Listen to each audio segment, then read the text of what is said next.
and they end up being too big to go into the capillary. So the lacteal can take up that lipid material.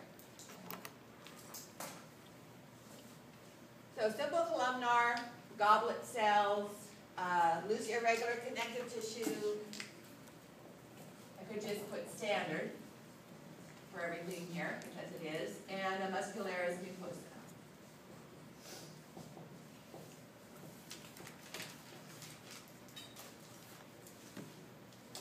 And that would be down here.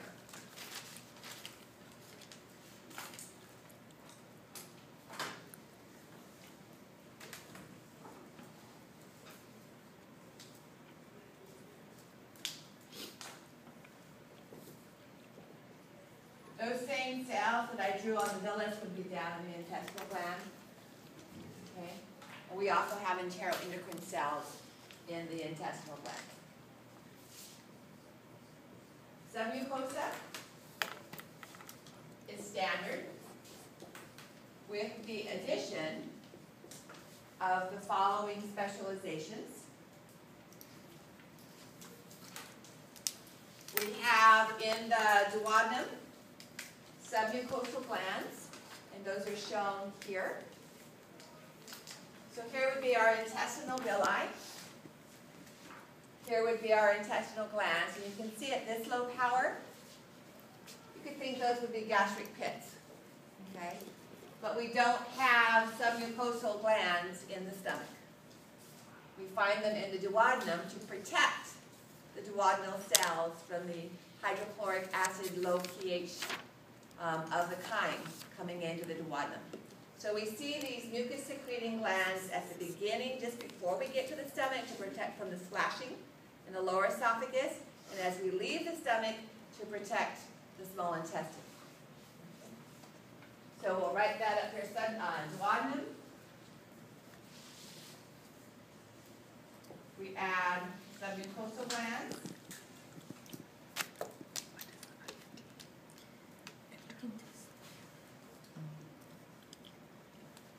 And then in the ileum, we've talked about these already. We have diffuse lymphatic tissue throughout the digestive tract, okay? And we have lymphatic follicles, individual follicles throughout the digestive tract. But at the ileum, that part of the small intestine, just the last 10 feet or so before it attaches to the ascending colon, we have a high concentration, and we have the Peyer's patches.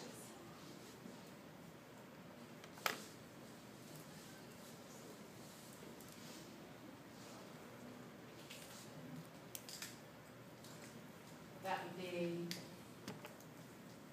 ileum. Now, we can stay here and look at the layers. So here would be our muscularis mucosa. You can see a little bit of the dark purple line there.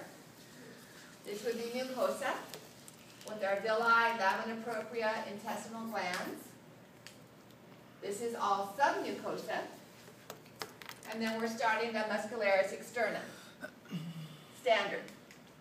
Inner circular, outer longitudinal layer. Okay? Because again, this is what we based our template on. So write muscularis externa, standard, or whatever's on your lecture notes, and then we have our serosa, which again is standard. It's just our visceral peritoneum. So nothing else unique about those areas.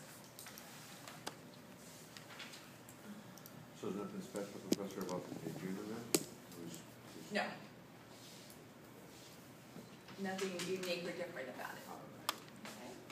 So this is an illustration similar to what we saw on the model and what I just showed you on the histology. So mucosa defined by the muscularis mucosa, loose irregular connective tissues, intestinal glands, intestinal villi, submucosa, inner circular, outer longitudinal, serosa.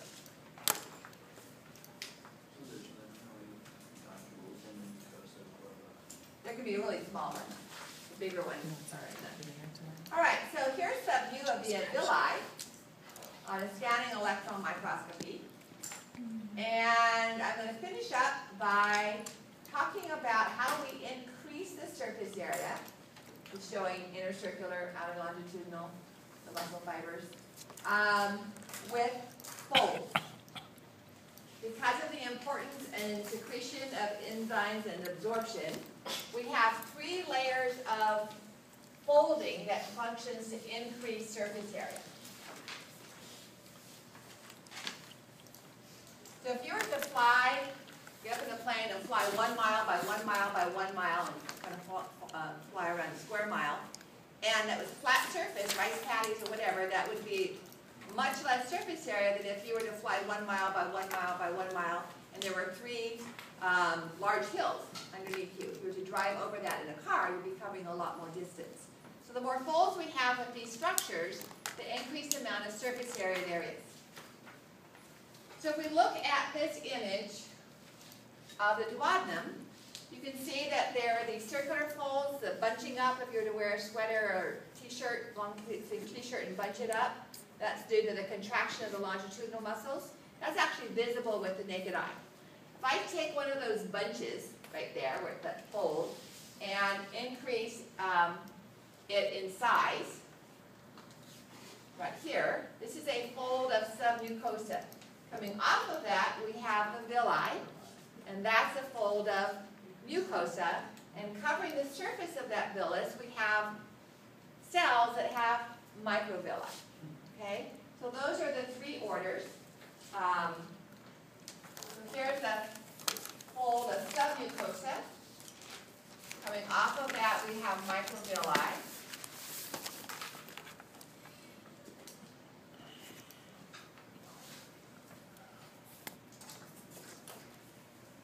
Oh, we did not get out early today. What time is class over? And so on. So this structure right here is identified as a plica circularis. That means circular fold.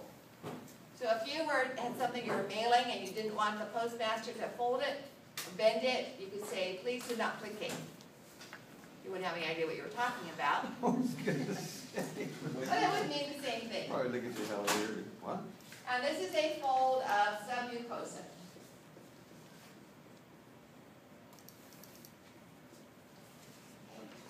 This line would be the muscularis mucosa, right here. I'm just going to put MM. And then we have the villus, which is a fold of mucosa. And then if we take one of the cells lining that villus,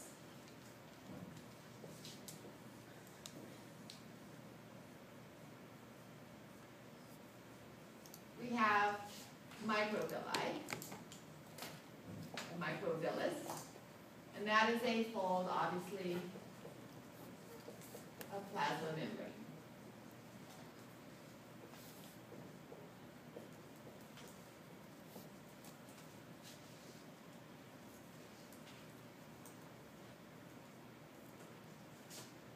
We'll stop there and come back on Tuesday with the large intestine, liver, and pancreas.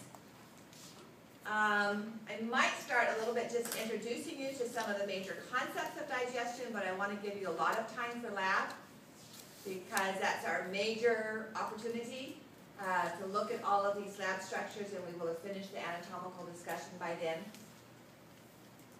So I won't do a 2-hour lecture on Tuesday. What was the second fold? There was a fold of. Fold of submucosa is the largest fold, and then we have the villus, which is the fold of mucosa.